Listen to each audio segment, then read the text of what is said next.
Ik maak ook fouten soms. Soms dan ben ik mijn eigen video aan het monteren. En dan denk ik, Kim, zei je dit?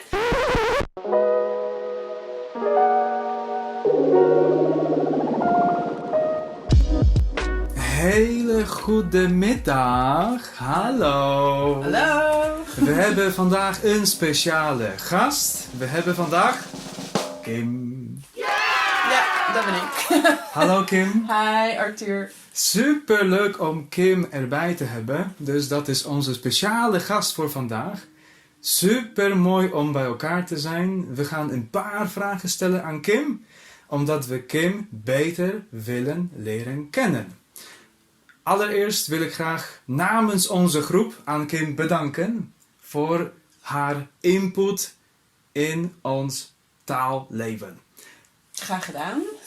Hartstikke bedankt. Het is gewoon fantastisch wat Kim allemaal voor ons doet. Zowel op social media als buiten social media op verschillende platforms.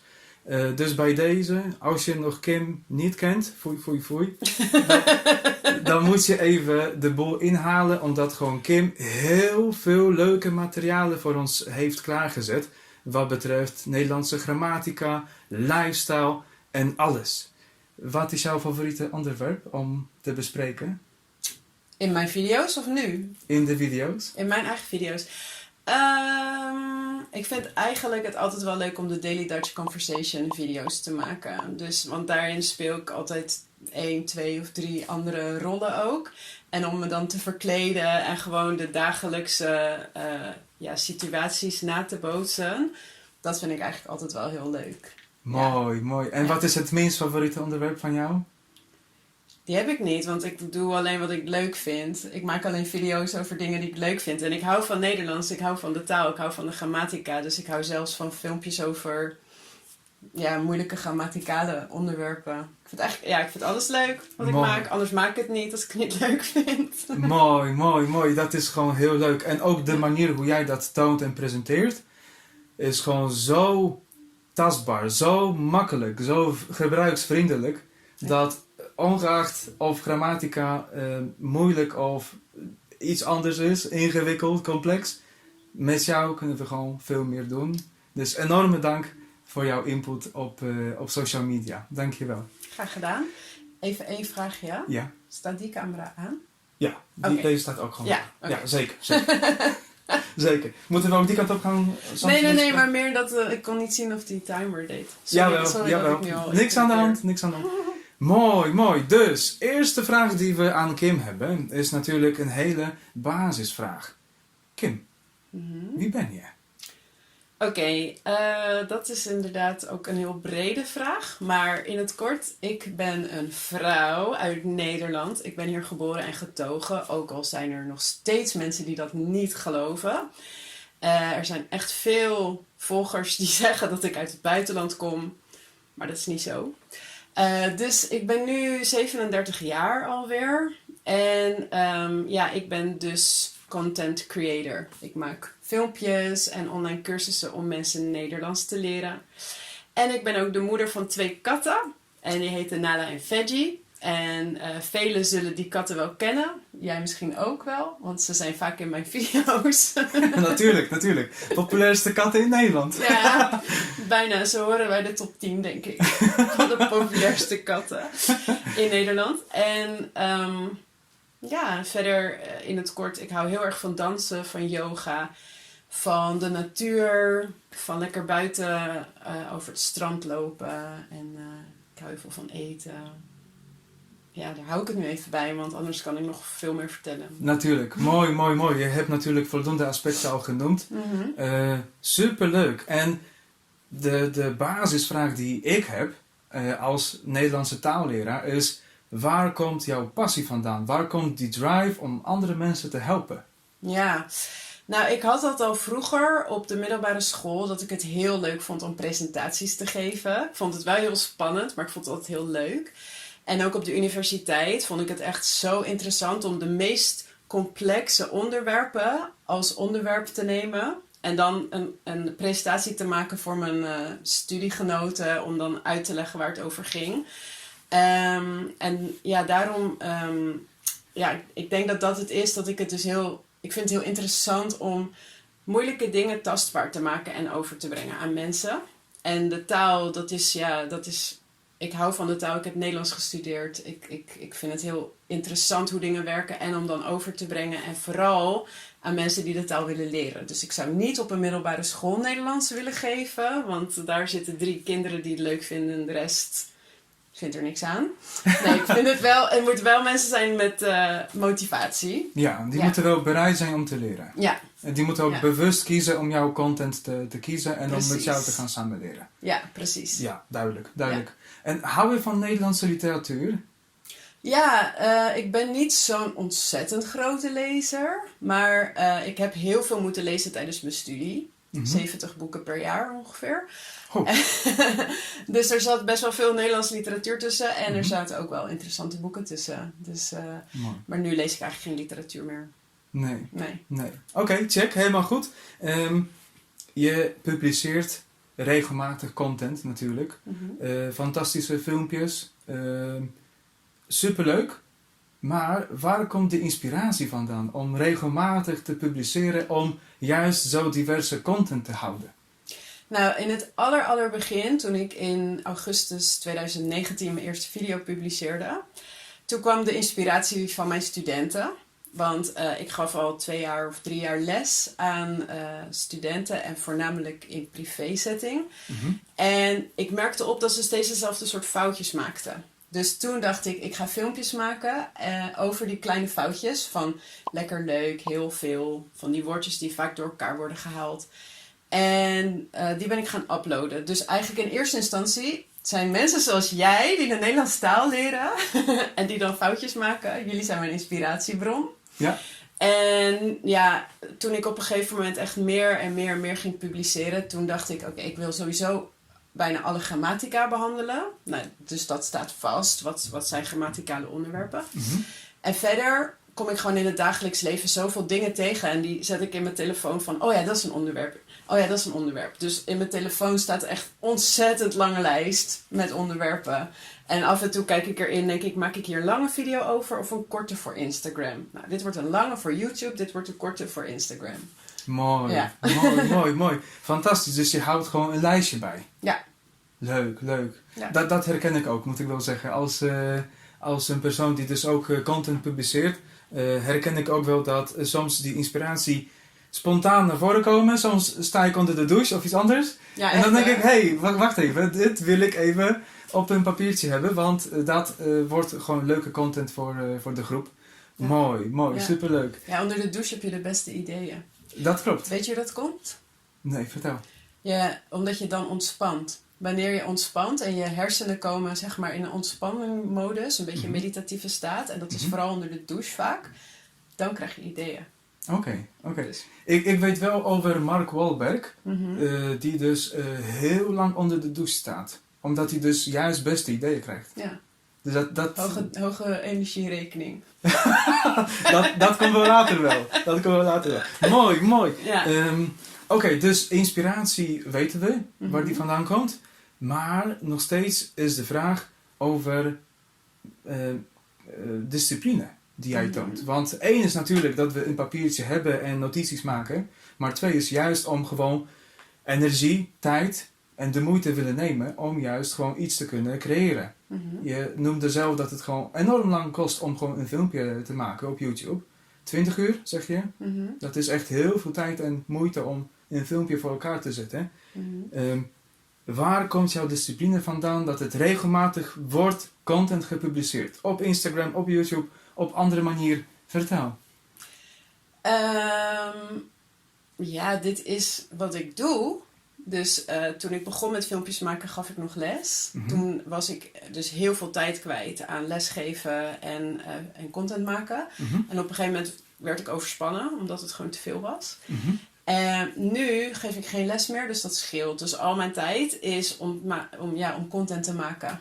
Dus ik plan gewoon voor mezelf. Ik wil 2 video's per maand voor YouTube. Dus om de week. Dan heb ik 20 uur zeg maar voor een video op YouTube. En de rest van de tijd gaat dan naar de kleine filmpjes. En naar mijn online cursussen die ik maak. En teksten die ik schrijf. En ja, ik ben gewoon ik ben eigen baas. Dus ik moet mezelf motiveren. Hup, hup, hup, hup, hup, Kim. Anders dan komt er niks. Ja. Dus, en ik ben een gedisciplineerd persoon. Gedisciplineerd persoon. Ja. Oké, dus als je zegt om 9 uur heb ik een afspraak met mezelf, dan ga je om 9 uur daadwerkelijk beginnen aan de zaak. Ja. Mooi. Ja, en ik ben ook een ochtendpersoon, dus ik probeer altijd om 7 uur op te staan. En ook zoveel mogelijk in de ochtend te doen. En dan de rest van de dag, als ik nog energie heb, doe ik nog wat extra dingen. Of als ik geen energie heb, omdat ik dus niet heel veel energie heb. Niet zoals normale mensen. Dan kan ik dus bijkomen. Maar ik weet van, ik moet gewoon in de ochtend dit en dit en dit doen. En dan, want mijn volgers die willen, die verwachten. Verwachten! Waar is mijn video? Waar is mijn video, Kim? Ja, want ik weet, ik ben eigen baas, dus ik kan zelf bepalen of ik wel of niet ga werken. Maar ik heb wel altijd in mijn achterhoofd, maar er zijn wel volgers die verwachten dat er een filmpje komt. Dus alleen als ik echt niet kan, dan stel ik het uit als ik echt ziek ben. Maar verder, het is mijn werk, dus ja. En voel je ook depressie? Van de druk? Ja, de drukte, de depressie die dan van de buitenwereld naar jou toe komt? Nee. Want ik weet dat dat zit hier. Dus ik had dat vroeger wel. Daarom raakte ik steeds overspannen en burned out. Omdat ik altijd dacht dat ik die druk voelde. Maar nee, die druk die geef je jezelf. Die leg je jezelf op. Dus ik weet wel, er zijn mensen die dat verwachten. Maar als ik een keer niet kan, dan gaat er niemand huilen. Dan gaat er niemand... Nou, misschien wel, maar dan wachten ze 1 week en dan... Natuurlijk. En ik bedoel, je hebt al zoveel dingen geplaatst, dat je net zo goed even dingen kan herhalen en opnieuw bekijken natuurlijk, als je interesse in jouw content hebt en heeft. Dus dat is mooi. Superleuk. Oké, dus content-wise hebben we al alles besproken wat ik eigenlijk met jou wilde gaan bespreken. Nu gaan we richting jouw publiek, richting jouw volgers, richting jouw kijkers. Natuurlijk, dat is een hele mooie, grote groep van mensen. Dus enorm veel respect voor zoveel kijkers, zoveel aandacht en natuurlijk waarde die jij aan mensen geeft. Weet jij ook, hou je ook bij... Waar komen die mensen vandaan? Waar zitten ze? Uit welke landen komen ze? Heb jij enigszins een idee, grip op wat er allemaal speelt en gebeurt? Ja, dat is een beetje inzichtelijk op YouTube. Maar kijk, er is een verschil tussen waar mensen vandaan komen of waar hun locatie is. Klopt. Want de meeste mensen die mijn video's bekijken op YouTube, die zitten in Nederland of België. Dus... Maar dat zijn ook Nederlanders en Belgen trouwens. Maar sommige. Natuurlijk. Dus, maar hoeveel procent daarvan uit welk land komt, dat weet ik dus niet. Ik weet wel dat ze gewoon uit alle landen komen. Dus, want ik krijg ook veel berichtjes natuurlijk. En ik heb veel les gegeven aan studenten, die kwamen gewoon overal vandaan. Maar als ik kijk op YouTube in welke landen de meeste mensen zitten na Nederland en na België... Wil je weten waar ze dan zitten? Ik wilde zeggen, dat zijn mensen die op vakantie zijn en toch naar Kim kijken. Ja, precies. Dat denk ik, dat verwacht ik. Ik ben wel benieuwd. Wat denk je? Ik denk toch Oost-Europa. Dus ik zou zeggen, toch wel op dit moment Polen/Bulgarije, Roemenië. En anders misschien gewoon Duitsland. Oké. Nou, op nummer 1 staat de Verenigde Staten. Oh ja? Ja, na Nederland en België. Dus de meeste kijkers zitten dan in de Verenigde Staten. Op nummer 2 staat Indonesië. Indonesië, oké. Ja, dat is een kolonie geweest natuurlijk. Ja. Daarna Duitsland. Daarna Engeland. Daarna Turkije. Daarna India. En daarna Polen. Kijk.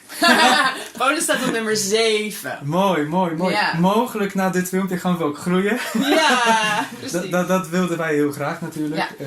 Maar dat wil dus niet zeggen dat... Want dit zijn dus mensen die dan in dat land zitten en vanuit dat land kijken. Dat staat dan op YouTube uit, als locatie. Ja. Maar verder, in Nederland wonen natuurlijk allemaal migranten die allemaal uit verschillende landen komen. Ja. Probeer je ook te herkennen aan de hand van de logins en accountnames waar mogelijk die persoon vandaan komt? Ik heb daar geen tijd voor om dat allemaal te gaan bekijken. Nee. Nee? Nee. Ik zag vanochtend nog een filmpje en toen zag ik gewoon Poolse namen en toen dacht ik, hey, landgenootjes. Oké. Ja, nou ja, er zijn heel veel Poolse kijkers. Dat klopt. Heel veel Poolse kijkers, heel veel Oekraïners nu, heel veel mensen uit Turkije of uit Arabische landen of andere Oost-Europese landen, ja. Natuurlijk zijn we bezig om anderen te helpen met de Nederlandse taal. Maar vanuit jouw perspectief, een hele simpele vraag. Waarom zou je Nederlands willen leren? Wat wint een persoon als die beter Nederlands kan spreken? Die vraag komt zo vaak naar voren. En soms denk ik weer van, oké, als ik het vertel, dan is het misschien een beetje oneerlijk. Omdat ik dan slager ben die dan eigen vlees wil gaan beoordelen. Heb jij een beeld van dat wat mensen kunnen winnen op het moment wanneer ze de taal beter kunnen spreken? Nou, ik denk dat ondanks het feit dat bijna iedereen in Nederland Engels spreekt, en ook ondanks het feit dat heel veel mensen die Nederlands leren en Nederlands praten tegen Nederlanders vaak in het Engels antwoord krijgen, wat heel frustrerend is. Ondanks die twee dingen denk ik dat als je toch goed het Nederlands gaat beheersen, je toch wat meer deel van de samenleving gaat voelen. Want ik kan me bijvoorbeeld niet voorstellen hoe het is om in een land te wonen voor langere tijd, waar je dingen niet begrijpt die overal geschreven staan, waar je niet begrijpt als mensen om je heen praten waar ze het over hebben. Alleen al om het begrip te hebben, dan voel je al meer deel van de samenleving. Als je kunt lezen wat ergens staat, als je een brief krijgt, dat je weet wat daar staat. En vervolgens, als je ook dus met Nederlanders gaat praten en ze praten eindelijk in het Nederlands terug. Ja, komt ook wel vaak voor. Mooi. En anders vraag het gewoon. Zeg gewoon, sorry, maar kun je in het Nederlands tegen me praten, niet in het Engels? En dan natuurlijk doen ze het. Het is automatisme. Maar ja, ik denk dat je toch veel meer deel gaat voelen. Veel meer deel gaat uitmaken van de samenleving. Dus ook al is het dus niet nodig. Maar het gaat om je gevoel, denk ik. Het gaat om integratie. Ja. Het is gewoon, laten we zeggen, meer comfortabel om gewoon juist, laten we zeggen, de taal die hier wordt gesproken ook te kunnen beheersen. Ja, precies. Mooi. Zou je ook ons willen vertellen of je voorbeelden hebt van jouw leerlingen, fans, kijkers, volgers, die juist hun leven hebben dus veranderd dankzij jouw filmpjes, die dus iets hebben bereikt dankzij dat ze deels ook naar jouw filmpjes of met jouw lessen hebben gevolgd? Heb jij wat voorbeelden van mensen die dus het leven hebben veranderd? Ja, nou, ten eerste krijg ik wel eens berichtjes van mijn volgers die dan zeggen van ja, ik heb voornamelijk met jouw filmpjes of jouw cursussen heb ik Nederlands geleerd en nu ben ik geslaagd. Hebben ze dus hun inburgering gehaald of staatsexamen. En dan sturen ze dat op Instagram of een mailtje, dus dat is altijd hartstikke leuk natuurlijk.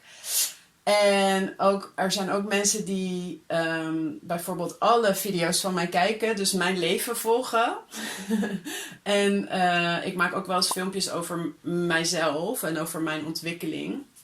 En die zeggen juist dat ze ook weer dingen leren van mij. Dus niet per se de taal, maar gewoon ander soort dingen die ik deel over mijn leven. Dat ze daardoor geïnspireerd raken. Wat nog cooler is, vind ik eigenlijk. Want dan denk ik, ja, ik ben maar mezelf, weet je. En ik deel dit omdat ik dat leuk vind. Maar als ik daarmee mensen ook kan inspireren. Dus dan zegt ze, ja, en ik heb taal van jou geleerd in deze video. En ik ga nu dit en dit ook doen. Ik ga stoppen met drinken. Of ik ga, weet je wel, dat vind ik wel heel bijzonder. Als mensen dan ook geïnspireerd zijn om echt iets in hun leven echt te veranderen. Ja, dat zijn mooie stappen. Ja. Ik zag ook de titels van de boeken wat jij een keer hebt gedeeld in een van de filmpjes. En toen dacht ik, wacht even, ik ga die titels ook even opschrijven. Ja. Want mogelijk zijn die ook van toepassing, ook in mijn leven. Dus het is niet alleen maar taal, maar het is ook gewoon op andere vlakken wat we van jou zeker kunnen leren. Dus zeker willen we graag meer filmpjes over jouzelf. Okay. En nog meer jouw verhalen en jouw tips en tricks wat betreft gewoon het beter leven. Oké. Nou, die komen eraan. Fantastisch. Heel goed. Ja, iets over Poolse kijkers, Poolse fans, Poolse leerlingen. Waarschijnlijk mensen die naar dit filmpje of dit interview gaan kijken, zullen waarschijnlijk met name uit Polen komen. Herken jij een patroon? Zie jij iets grappigs, vriendelijks, leuks? Kun jij iets over Poolse volgers, kijkers, leerlingen kunnen vertellen aan ons? Nou, het eerste wat mij altijd opvalt is toen ik nog les gaf aan Poolse studenten. Qua taaldingetje, zeg maar, daar moest ik eerst aan denken. Dat jullie heel vaak geen lidwoorden gebruiken. Of opeens een lidwoord waar het niet hoort. Bijvoorbeeld opeens een gebruiken waar je geen een moet gebruiken. De moeder. Ja, zulke dingetjes. Dingetjes. Ja. Dus dat is iets met taal, wat typisch is, omdat in jullie taal werkt dat heel anders met lidwoorden. En, die hebben we niet. Of die hebben jullie niet. Nou, dan werkt het heel anders. Het is gewoon, denk ik, in het woord opgenomen, denk ik, inflectie. Nou, te ingewikkeld. Jij bent te technisch. Precies. Wij hebben geen lidwoorden. We hebben geen lidwoorden. Ja. Nee, dus en verder heb ik natuurlijk heel veel Poolse volgers. En sommigen die hebben ook bijvoorbeeld filmpjes vertaald van YouTube, de ondertiteling. Dus dat vind ik altijd heel leuk. Maar dat zijn vooral mensen uit Polen die dat doen. Of even denken, wat nog meer. Nou, ik vind het al mooi genoeg hoor. Ja, vind je het mooi genoeg? Ja, ik vind het mooi genoeg. Tenzij natuurlijk nog als een nabrander iets naar voren komt. Nou, dan kunnen we dat als er zo nog iets komt, zal ik het nog delen. Precies, dan gaan we nog even benoemen. Kim, kun jij ons vertellen, want je hebt natuurlijk heel veel content, heel veel grammatica al aan ons laten zien. Wat was tot nu toe het moeilijkst om uit te leggen? Ja, nou ten eerste heb ik natuurlijk de tijd om het helemaal voor te bereiden, zo'n filmpje. Maar een van de video's waar ik het langst over heb gedaan om helemaal uit te schrijven hoe ik dat ging doen, dat was over air. Over het woordje air. Ja. Ja. En ik heb nu 3 video's al daarover gemaakt, omdat air zoveel verschillende functies heeft. Dus ik ben denk ik met het schrijven van het script echt wel 6 uur bezig geweest of zo. Om het helemaal. Ik weet het precies. Ik kan het ook heel goed uitleggen. Het is niet dat ik het dan moet opzoeken. Maar ik dacht, wat is nou de handigste manier om hier een video over te maken? Met de voorbeelden in welke volgorde. En uiteindelijk heb ik het dus uitgesplitst in meerdere video's. Omdat het gewoon anders ook te saai wordt en te lang om het in 1 video te doen. Ja. Ja, dus dat was denk ik het moeilijkst. Maar ik vind het niet moeilijk om uit te leggen. Het is meer van, hoe komt het catchy op camera? Weet je wel, dat mensen blijven kijken, dat het interessant is. Want eigenlijk alle grammatica kun je best wel versimpelen. Maar het gaat dan om, wat zijn ook leuke voorbeelden? Wat zijn leuke voorbeeldzinnetjes? Hoe kun je het leuk maken om naar te kijken? Want grammatica is niet het leukste om te leren. Dus ik ben meer bezig met, hoe kan ik dit opleuken? Ken je het woord opleuken? Natuurlijk. Ja? Oké. Ja. Sexier maken. Aantrekkelijker maken. Aantrekkelijker maken, ja. Zeker. Dat mensen blijven kijken dat het beter blijft hangen ook bij mensen. Dus dat is het meer, dat ik daarover nadenk. Ja, en dat lukt je heel goed. Ik zie constant de filmpjes over R naar voren zie ploppen, zeg maar. Ja. Een van de 3D'en constant.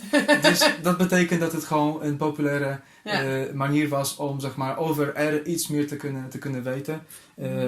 Ik kan wel eerlijk toekennen dat R is inderdaad iets wat natuurlijk te verklaren is. Dat sowieso. Echter, om dat catchy te maken, is het gewoon heel moeilijk. Dus je moet gewoon natuurlijk heel veel besef hebben wat je aan iemand toont en op welke manier, zodat het ook op lange termijn blijft hangen. En dat is soms heel moeilijk. Ja. En als het lukt, dan natuurlijk die voldoening is echt enorm. Moet je nagaan dat ik soms mensen help en dan was er een meneer die al 12 jaar in Nederland woonde. En ik zei een keer tegen hem van, oké, vandaag gaan we over R praten. En hij zegt, jongen, het is de eerste keer dat ik het hoor. Tot nu toe, ik praat met Nederlanders. Nooit van gehoord. Ja, omdat je het bijna niet hoort als ze praten. Exact. Ja. Een week later hadden wij weer onze les. En hij zegt, Arthur, ik weet niet wat je hebt gedaan. Volgens mij heb je iets ergens vandaan getoverd. Maar ik hoor constant R. Ja. Die was er niet. En nu is er wel. Ja, die was er nog niet. Die was er niet. Nee. Ja. Dus R is inderdaad echt een breed en moeilijk onderwerp. Ja. Maar dat geeft wel een goed gevoel als je al R onder de knie hebt. Dus dat sowieso. Ja. En misschien nog steeds over moeilijke grammatica. Wat is volgens jou het moeilijkst om in de praktijk toe te passen? Nou, dat vind ik zelf moeilijk om te beoordelen. Het ligt ook een beetje aan waar mensen vandaan komen, wat hun eigen taal is. Maar in de top 3, behalve R, zou ik zeggen scheidbare werkwoorden. En vooral als het dan in een bijzin is of in een, als je het moet vervoegen of zo, in een voltooid deelwoord. Bijzinnen zijn altijd lastig. Ja. En de woordvolgorde voornamelijk. Eigenlijk, ik denk de woordvolgorde in het algemeen is lastig. Ik denk dat je dat breder kunt trekken. De woordvolgorde is lastig. Bijzinnen zijn extra lastig. En de en het blijft altijd een dingetje. Ja. Maar dat is niet zo belangrijk. Nee. In het Pools bestaat het niet en iedereen is blij dus. Ja, mooi. Inderdaad, de bijwoorden en gewoon de volgorde van het tweede werkwoord is echt altijd heel tricky. Ja. Dus dat blijft gewoon natuurlijk een uitdaging. Ja. En wat zijn de grootste uitdagingen van jouw kijkers, leerlingen, dat constant als commentaar wordt even gepopt van oké, Kim, help ons even met dit stukje. Is dat weer grammatica wat je hebt genoemd? Of misschien zijn dat ook andere onderwerpen die naar voren komen? Oh ja, nee, als suggesties of vragen, dat is echt van alles. Dus dat zijn grammatica dingen, maar ook juist vragen van kun je wat meer aandacht besteden aan dit soort werkwoorden met ver of ont of weet ik veel, dus afgeleide werkwoorden. Of kun je meer aandacht besteden aan hoe ik iets moet schrijven. Of kun je, dus iedereen heeft zijn eigen vragen en iedereen heeft suggesties. En heel vaak schrijf ik het dus weer op mijn lijstje in mijn telefoon. Ja, Oké, zet het erin. Ja. Over 3 jaar heb ik tijd of zo. En wat gebruik je als notities? Evernote? Iets anders? Nee, ik app mezelf. Oh, je appt jezelf? In WhatsApp, ja. Oh, serieus? Ja, het is heel erg. Mooi. Het is allemaal door elkaar. Mooi. Oké, superleuk. Ik gebruik Google Keep. Oh, oké, dat ken ik niet. Ja, het is gewoon echt heel simpel. Ik denk dat het gewoon een standaard applicatie op de telefoon is. Ja. Met zo'n geel logo. Oké. En dat gebruik ik en dat werkt fantastisch. Google Keep. Ja. Even in mijn WhatsApp zetten. Even een bericht naar jezelf gaan sturen. Fantastisch. Mooi. Oké. Dan gaan we door naar de leermethodes. Je hebt natuurlijk heel veel ervaring over het leerproces zelf. Wat is jouw advies voor mensen die dus juist kwalitatief taal willen gaan verbeteren? Wat zijn nou beste, laten we zeggen, practices, beste praktijken om toe te passen? Ja, dit is erg persoonlijk, denk ik. Sommige mensen vinden het heerlijk om met grammatica aan de gang te gaan en heel veel te oefenen. En dat vind ik zelf altijd heel leuk, grammatica oefenen en zo. Anderen die vinden het juist fijn, en dat doe ik ook trouwens, om veel taalinput te krijgen. Dus veel series of films of andere dingen te kijken van de doeltaal of liedjes te luisteren en mee te zingen. Dat werkt voor mij ook heel goed, omdat je dan op een speelse manier leert. Eigenlijk zoals een kind leert. En het belangrijkste is altijd dat je het leuk blijft vinden.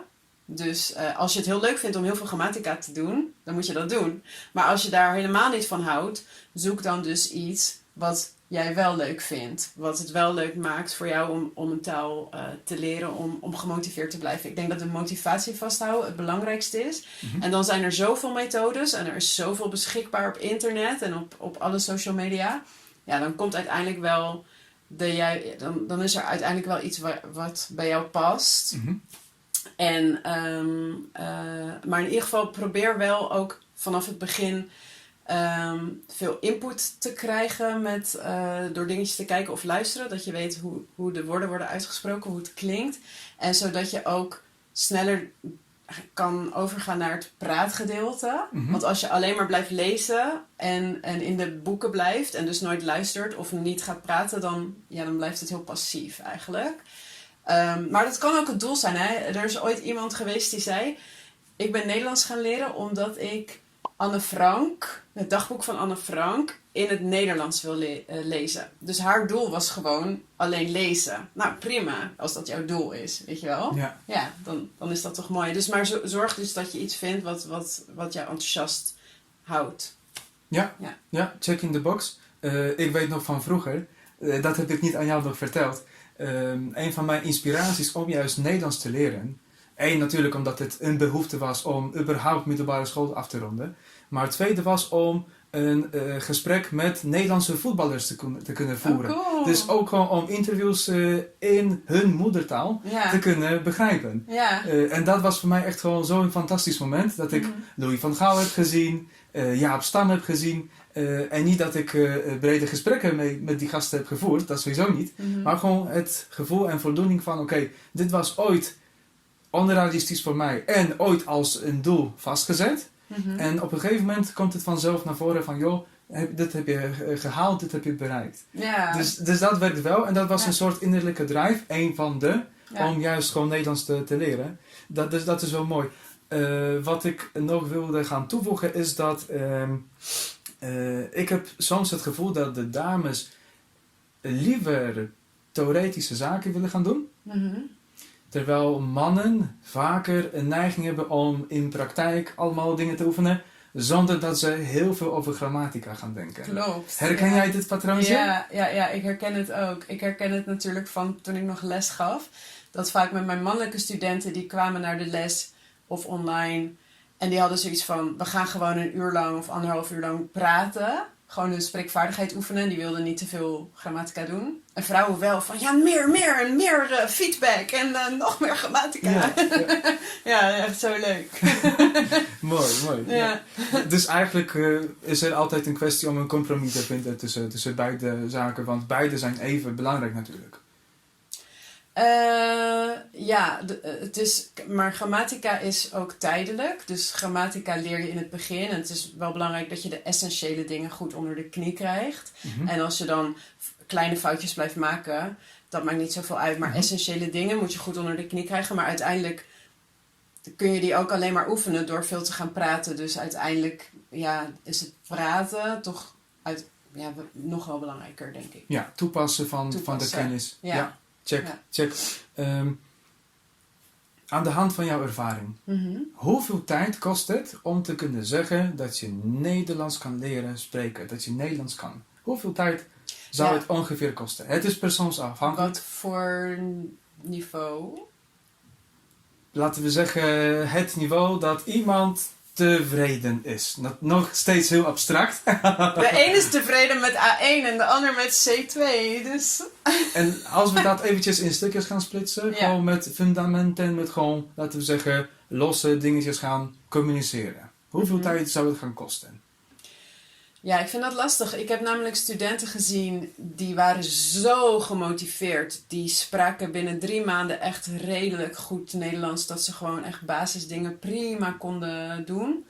En dan moesten ze wel nog echt verder naar B1-niveau. En er was nog wel veel te doen. Maar die waren echt best redelijk snel, hadden ze het onder de knie. En anderen heb ik jaren les gegeven. En die bleven gewoon steken op een bepaald niveau. Ja. Dus ik vind dat echt lastig. Het ligt echt aan hoe gemotiveerd je bent. Hoeveel je oefent. En of je ook je, zeg maar, comfortabel voelt om te spreken. Want ik heb dat zelf niet zo erg. Ja, je zou zeggen, je bent taaldocent. Maar we komen straks op dat ik natuurlijk ook een taal leer. Maar ik vind het dan altijd heel eng om te praten. En ik zie mensen die dat helemaal niet boeit. Die helemaal geen schaamte voelen. Die gewoon praten. Die mensen leren het veel sneller. Ja, dus ook durf om gewoon te praten. Durf om foutjes te maken. Ja, want het maakt echt niet uit dat je fouten maakt. Kijk, je moet kijken naar eigenlijk hoe een kind een taal leert. Een kind leert alleen van input. Een kind leert niet als die 2, 3 is grammatica. Maar die luistert gewoon naar iedereen om zich heen. En die gaat het nabootsen. En die maakt zinnetjes, hele korte in het begin. En met heel veel foutjes. En die wordt gewoon steeds gecorrigeerd. En zo leert een kind een taal. Dus wij moeten ook... Kijk, wij leren vanuit de hersenen. En we moeten het goed doen. En we moeten de juiste grammatica toepassen. Ja, weet je, in een perfecte wereld, oké, maar dat kan niet vanaf dag 1. Dus ik moet het ook tegen mezelf zeggen, het maakt niet uit dat je fouten maakt. En ja, praat gewoon. Praat gewoon door. Ja, dat is echt een key message, denk ik. Ja. Ook aan de hand van wat ik dus zie, is dat mensen op zoek naar perfectie zijn. En pas als ze perfect denken dat ze zijn, dan pas gaan ze iets gebruiken. Alleen die perfectie komt gewoon soms niet. En ik ben van mening dat perfectie helemaal niet bestaat. Nee, bestaat niet. Nee. En toch zijn mensen op zoek naar perfectie of naar het moment dat ze gewoon gaan durven. En dan is weer de vraag, wat was eerst, kip of een ei? Ja.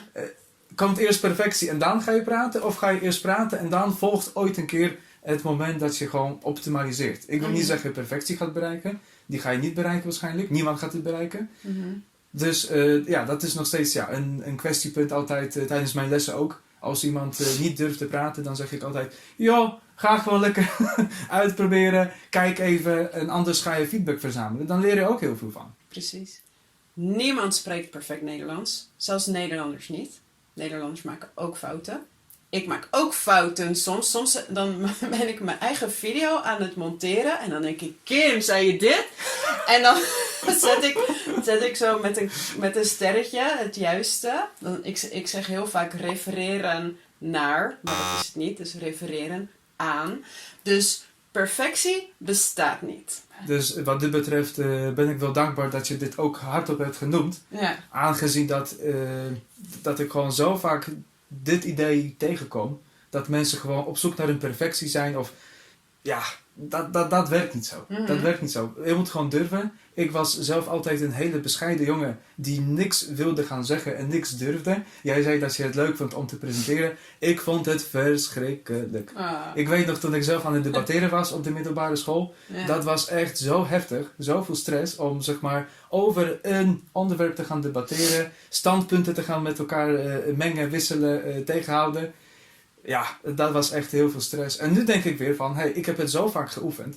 Dat ik gewoon iets aan iemand moet gaan vertellen of uitleggen. Mm-hmm. Dat het gewoon beter gaat. Ik wil niet zeggen dat het perfect gaat, want perfectie bestaat niet. Maar het gaat wel de goede kant op. Ja. Dus, blijf oefenen. Precies. Blijf oefenen. Mooi. Kun jij iets ons vertellen over de juiste houding van een leerling? De juiste manier van denken om juist de taal te leren. Je hebt al natuurlijk het gedrag van een kind genoemd. Mm-hmm.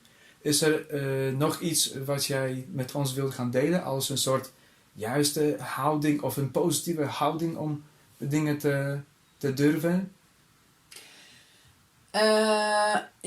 Maar ik denk dat dan wordt het heel filosofisch. Eigenlijk Dat mag ook hoor. Ja, dat mag ook. Ja, een taal leren. Mm-hmm.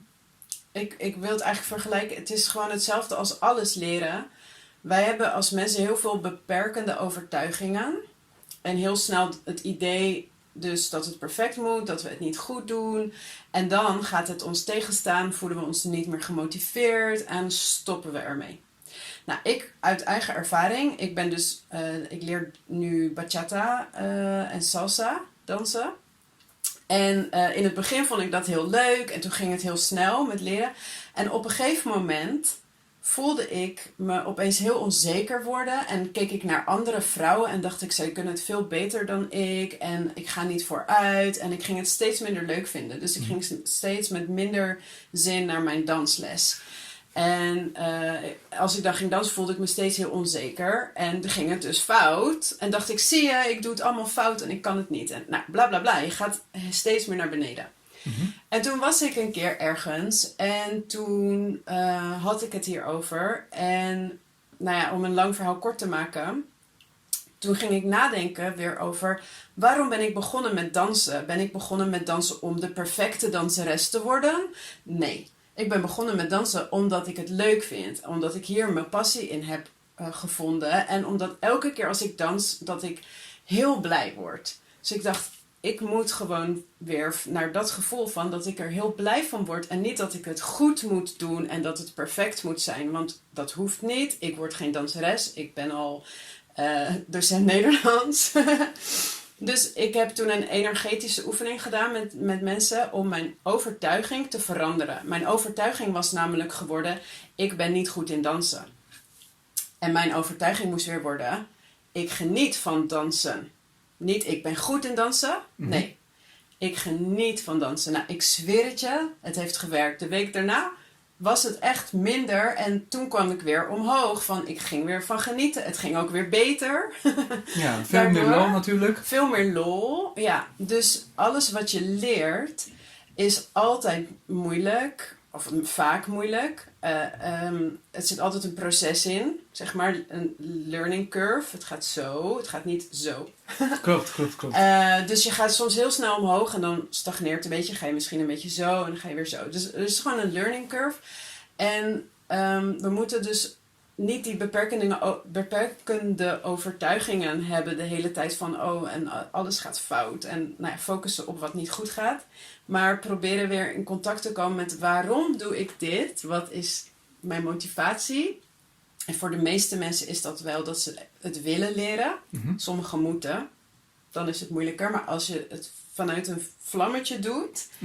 En de lol erin blijft zien van whatever je leert. Dan maakt het niet uit. Dan is het van toepassing op alles.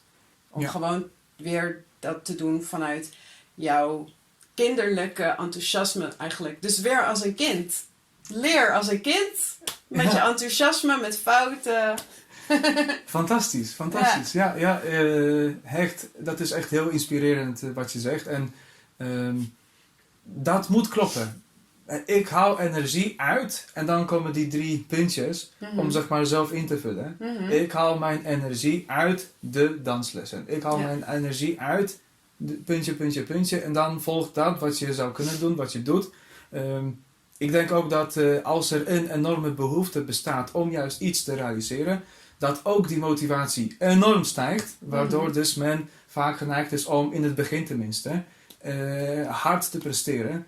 Wat misschien op lange termijn wel wat negatieve effecten kan hebben. Maar op korte termijn ga je wel die stappen maken. Wat soms in het begin goed kan uitkomen. Ja. Mooi. Als we al praten over dingen die jou dus energie geven. En je geeft natuurlijk zelf lessen, taallessen. Of je gaf lessen, nu doe je dat op een andere manier. Maar leer je ook andere vreemde talen? Doe je dat ook, zeg maar? Ja, ik ben nu al een tijdje gestopt, maar ik was bezig met Spaans. En dat ging in fases met wel leren, niet leren, wel leren. Oh, en ook, ik vind het leuk, ik vind het niet leuk. Ik ben hier goed in, ik ben hier slecht in. Oh, dat was de learning curve. Mooi. En, hoe heet het? Ik weet zelf hoe het is om een taal ook te leren op latere leeftijd. En met al die, zeg maar, door al die fases heen te gaan. Dat heeft mij ook geholpen in het begin met mijn methodes ontwikkelen. Van wat werkt eigenlijk. Want ja, als je docent bent, dan zie je soms dingen over het hoofd. Je moet ook vanuit de leerling kunnen kijken, vanuit de student, van wat zijn de valkuilen, wat is lastig, wat is moeilijk. Daarom dat ik zoveel hamer op probeer enthousiasme te blijven voelen. Dat is een van de belangrijkste dingen. Ja, ik ben nu dus al een tijdje niet actief bezig met Spaans, maar wel altijd passief. Want ja, ik dans dus, bachata, salsa. Ik hou heel veel van Spaanse muziek. Dus ik ben altijd Spaanse muziek aan het luisteren en meezingen. Nou, dat is ook met een taal bezig zijn, dus ook een taal leren, want er blijven steeds woorden hangen. Ik kijk graag Spaanse series, Spaanse films, dus eigenlijk ben ik nog steeds wel bezig met Spaans en denk dat er elke week wel weer nieuwe woorden tot me komen. Alleen ben niet actief met spreken bezig of actief met grammatica, maar ja, dat komt vast wel weer een keer als ik daar weer tijd voor heb. Nu heb ik er niet zoveel tijd voor. Ja, check. Ik heb nog een andere vraag voor jou. Misschien wat meer abstracte vraag.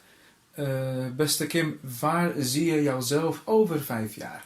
Je bent nu 37, dat heb je wel genoemd. Ja. Dus dan hebben wij nu een visualisatie van Kim Joutse van 42 jaar oud. Waar is Kim te vinden? Wat doet Kim? Kim is te vinden, dat weet ik dus niet zo goed, want ik kijk niet zo ver vooruit. Maar als ik nu voel, is Kim te vinden ergens, toch nog steeds wel in Latijns-Amerika. Dat voel ik al jaren, dat ik daar naartoe wil. En dat is een beetje op zijn gat gekomen met de hele corona-dingen, omdat toen reizen niet gingen en zo. Ik dacht, nu is de tijd niet juist. Maar misschien komt dat weer. Dus misschien binnen 5 jaar of over 5 jaar dat ik daar ergens zit.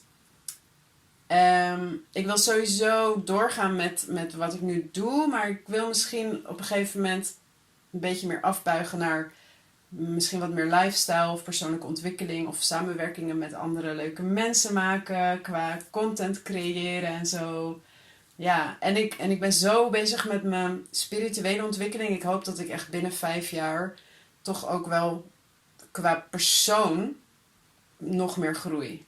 Dat vind ik het allerbelangrijkste eigenlijk. Dat ik gewoon echt de volledige echte versie van mezelf word.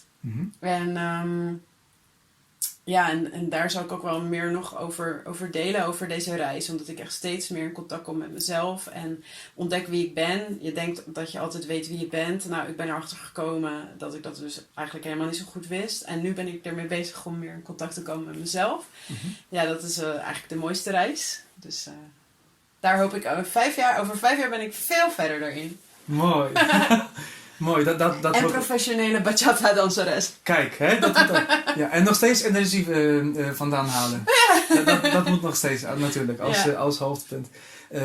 Mooi, superleuk. Dank voor deze beschrijving. En ik hoop dat het helemaal gaat lukken. En dat we over 5 jaar de echte, volledige versie van Kim kunnen zien, ervaren en daarvan genieten. Ja, mooi. Okay. Heb je nog een slotwoord voor onze kijkers, volgers, mensen die er naar luisteren? Of een aanmoediging om juist Nederlands te leren?